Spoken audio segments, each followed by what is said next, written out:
कहानी शुरू होती है एक बीहड़ इलाके से। यहाँ घर तो है पर कोई रहता नहीं। इन घरों को देखकर लगता है कि काफी दिन पहले खाली करा दिए गए या शायद कर दिए गए हैं। और एक बात जो अपनी तरफ हम सबका ध्यान खींच रही है वो ये कि किसी भी घर पर छत नहीं है। अजीब है। वैसे मैं एक जर्नलिस्ट हूँ और अपने दोस्तों के साथ यहाँ पर कुछ सुनी सुनाई बातों की सच्चाई जानने आई। मेरा इस जगह से कोई रिश्ता नहीं है। हाँ, पर मेरी दादी इसी जगह के पास वाले बसे हुए एक गांव में रहती थी। जब मैंने इस जगह के बारे में अपनी दादी से पूछा तो पहले तो उन्होंने मुझे उस कुलधारा के बारे में बताने से सख्त मना कर दिया। एक अजीब सा डर था उनके चेहरे पे। अब उनके चेहरे के एक्सप्रेशंस भले ही गंभीर हो पर मेरी हंसी छूट गई। मैंने उनसे मजाक में ही कह दिया कि कहीं ऐसा तो नहीं कुलधारा में ऐसी कोई जमीन हो जो बड़े पापा ने हड़प ली हो और आप हमें बताना नहीं चाहती। दादी ने मेरी तरफ गुस्से से देखा और कहा कि कुलधारा जैसी जगह पर कोई जमीन लेने से बेटर है हम लोग मरघट में जमीन लेकर वहीं रहने लगे। ये बात सुनकर वहीं पास में बैठी मेरी माँ और मैं हम दोनों सन्न रह गए। हमें समझ ही नहीं आ रहा था कि वो दादी जिनकी डांट भी इतनी मीठी हुआ करती थी कि कोई डरे ना, वो इस सवाल पर ऐसी जवाब दे रही है। अब ऐसा जवाब सुनने के बाद तो मेरी क्यूरियोसिटी और भी ज्यादा जागी। तो मैंने जिद करके दादी से वो कहानी निकलवाई तो शायद उन्होंने आज तक किसी से साझा नहीं की। उन्होंने बताया कि कुलधारा पहले क्या था और अब क्या हो चुका है। उन्होंने मुझे बताया कि कुलधारा किसी भी आम गांव की तरह एक बहुत ही सुंदर और खुशहाल गांव हुआ करता था। वहाँ के लोग आसपास में बहुत अच्छे संबंध रखते थे। जहाँ आज के समय में अगर घर से कोई बच्चा 1 घंटे से ज्यादा बाहर रहे तो माँ बाप की हालत खराब हो जाती है।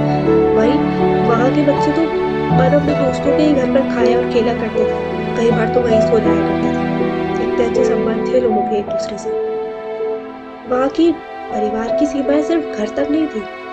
अगर उस पूरे गांव को ही एक बड़ा परिवार कह दे तो गलत नहीं होगा। और इसी बड़े परिवार के एक सरदार भी हुआ करते थे जिनका गांव में बड़ा सम्मान होता था। और हो भी क्यों ना, जहाँ लोगों सरदार बनने के बाद अपनी तिजोरियां भरने में और धन इकट्ठा करने में लग जाया करते थे, वहाँ के सरदार ऐसे बिल्कुल नहीं थे। उन्हें जो भी मिलता था राजा से वो पूरा का पूरा गाँव के किसी न किसी काम में लगाए देते थे। उनके पास कुछ भी नहीं रहता था, इसलिए आज भी उनके पास एक कच्चा टूटा फूटा सा मकान है और उसी मकान में वो अपनी बेटी के साथ रहते हैं। उसी बेटी का नाम है नाम भी सोच समझ कर ही दिया गया है उसे, क्योंकि उसके रूप की चर्चा तो गाँव गाँव में हो गई थी। इतनी सुंदर थी वो। अब रूप बड़ी हो गई थी तो उसकी शादी की बात भी होना जाहिर थी। तो वहाँ के कुछ लोगों ने, जो कि रूप को अपनी बेटी की तरह ही मानते थे, उन लोगों ने डिसाइड किया कि क्यों ना रूप की शादी करवा दी जाए। और उन्होंने दूसरे गांव में रूप के लिए एक अच्छा सा ब्राह्मण परिवार में एक सुंदर सा लड़का देख भी लिया। ये बात सुनते ही रूप के तो गाल लाल हो गए। एक दिन हमेशा की तरह सरदार की बेटी गांव के कुएं पर अपनी सहेलियों के साथ पानी भरने गई तो उसने देखा वहां एक जवान लंबा चौड़ा आदमी किसी बुजुर्ग आदमी पर हाथ उठा रहा था। उस बेचारे को बड़ी बेरहमी से अपने जूतों से मार रहा था। ये सरदार की बेटी से देखा नहीं गया। उसने तुरंत अपनी मटकी का पानी उस आदमी के मुंह पर फेंक दिया, ये कहते हुए, ये ले पानी, शायद इससे तुम्हारा गुस्सा ठंडा हो जाए और तुम्हें साफ साफ दिखाई देने लगे कि एक बेचारे बुजुर्ग आदमी पर हाथ उठाकर तुम कितना बड़ा पाप कर रहे हो। वो आदमी मुंह पर पानी पड़ते ही गुस्से में तिलमिला उठा। उसने अपनी कमर पर बंधे हुए पट्टे में से अपनी कटार हाथ में ली और सरदार की बेटी को देखकर वो एकदम से देखता ही रह गया। वो सरदार की बेटी को बताता है कि मैं इस राज्य के राजा का खास मंत्री हूँ और यहाँ की जनता से कर वसूलने आया हूँ। उस मंत्री की गंदी नजर अब सरदार की बेटी पर पड़ चुकी थी, जिसका अनुमान सरदार की बेटी को पड़ चुका था। वो कहती है, मेरा नाम रूप है और मैं यहाँ के सरदार की बेटी हूँ। ये कहते हुए अपने मुंह को दुपट्टे से ढक लेती है रूप, ताकि उस सरदार की गंदी नजर उसके चेहरे पर ना पड़े। मंत्री कहता है, सरदार तो छोटा सा पद है, मुझसे विवाह कर लोगी तो मंत्री की पत्नी में कहलाओगी, नौकर जाकर आस पास घूमेंगे तुम्हारे। इस तरह कुएं से पानी भरने के लिए नहीं आना पड़ेगा, तुम्हारे एक इशारे पर सारे काम हो जाएंगे। रूप उस घमंडी आदमी को उसी की भाषा में जवाब देती है और कहती है, जब भगवान ने हाथ पैर दिए हैं तो खुद के काम के लिए ही दिए होंगे ना, तो फिर नौकरों से काम क्यों करवाना? मैं जब तक जीवित हूँ अपने खुद के हाथ पैरों से अपना काम कर सकती हूँ, मुझे किसी की मेहरबानी की जरूरत नहीं है। ये सुनते ही मंत्री उसका हाथ पकड़ लेता है और गुस्से में रूप अपना हाथ छुड़ाने के लिए मटकी उसके सर पर दे मारती है और वहां से भाग उठती है। वो भागी भागी अपने घर पर आती है और रोने लगती है। गांव के सभी लोगों ने उसको रोते हुए और भागते हुए अपने घर में जाते हुए देखा। सब इकट्ठा हो गए, सब जानना चाहते थे कि उनकी बेटी को हुआ क्या है। पूछने पर रूप सबको बताती है कि उसके साथ आज क्या हुआ, उस मंत्री ने कैसे उसके साथ बदतमीजी की। उस समय रूप के पीछा करते हुए वो मंत्री भी उस गांव में आ पहुंचा। वो जोर जोर से रूप को आवाज देने लग गया। जब लोगों ने वहां जाकर पूछा कि रूप से क्या बात करनी है, तो वो बड़े घमंड के साथ कहता है कि मुझे तुम लोगों से बात नहीं करनी, मुझे रूप के माता पिता से बात करनी है। इतना सुनते ही पूरा गांव इकट्ठा हो गया। सबने कहा हम हैं रूप के माता पिता, जो बात करनी है हमसे करो। ये देखकर वो मंत्री घमंड में हंसने लगा।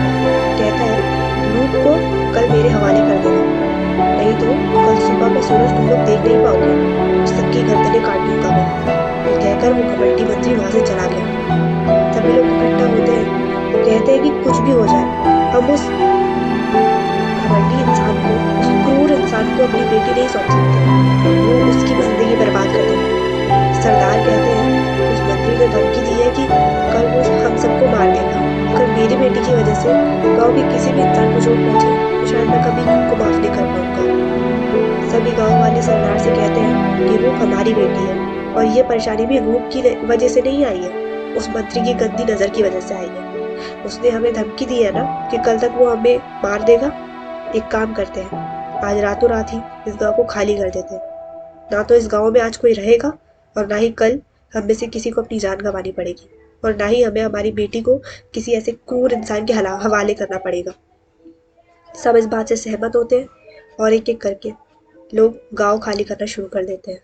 कोई चूल्हे पर चढ़ा हुआ अपना खाना वैसे ही छोड़कर चला जाता है, कोई जलता हुआ लालटेन जलते हुए ही छोड़कर चला जाता है।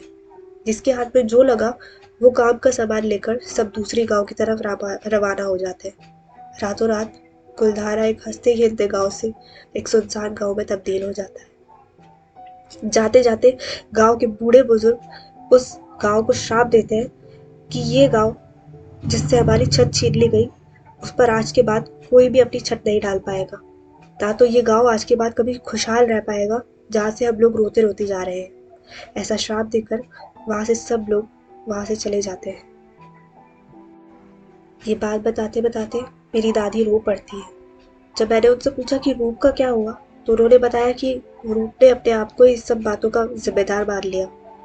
उसने कसम खा ली कि वो जीवन में आज के बाद कभी किसी को अपना चेहरा नहीं दिखाएगी। रूप अंतिम समय में भी अकेली ही रही और उसकी अंतिम यात्रा में भी उसकी इच्छा के अनुसार उसका मुंह ढका ही रहा।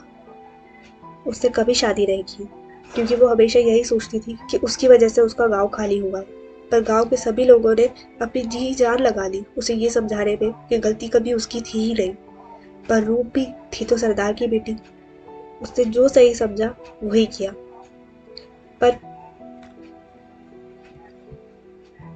गलती कभी भी उसकी थी ही नहीं। गलती तो आज भी उन्हीं लोगों की है जिन्हें ना का मतलब समझ में नहीं आता, जिन्हें किसकी इज्जत करनी चाहिए और किसकी नहीं ये बात समझ में नहीं आती।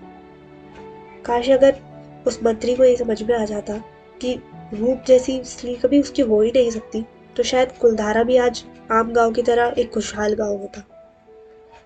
आज उसी कहानी को याद करते हुए मैं अपनी आंखों से उस गांव को देख रही हूँ, उस श्राप को भी जो समय के साथ इस गांव में दिखाई भी दे रहा है। अजीब सी चुभन है यहाँ की हवाओं में, मानो कह रही हो कि यहाँ रुको मत, चले जाओ यहाँ से। मकानों में भी चूल्हों पर आज भी वो बर्तन रखे हुए हैं जिन पर शायद उस रात खाना बन रहा होगा। आज भी इस गांव की सड़कों पर बैलगाड़ियों के पहियों के निशान हैं। ऐसा लगता ही नहीं कि ये गांव कभी सुंदर और खुशहाल भी रहा होगा। ऐसा लगता है कि ये हमेशा ही मनहूस और सुनसान ही रहा। शायद उस कहानी का असर है कि मेरे दिमाग में आज भी उन औरतों के रोने की आवाज सुनाई दे रही है जो बेमन से अपने घरों को छोड़कर जा रही थी। उन बच्चों के चिल्लाने की आवाज सुनाई दे रही है जो जिद कर रहे थे कि मुझे अपना घर छोड़कर नहीं जाना। मुझे उस कुएं के पास रूप भी दिखाई दे रही है जिसने अभी भी अपना चेहरा ढका हुआ है। और वो मुझे देखकर कह रही है, घड़ी खम्बा।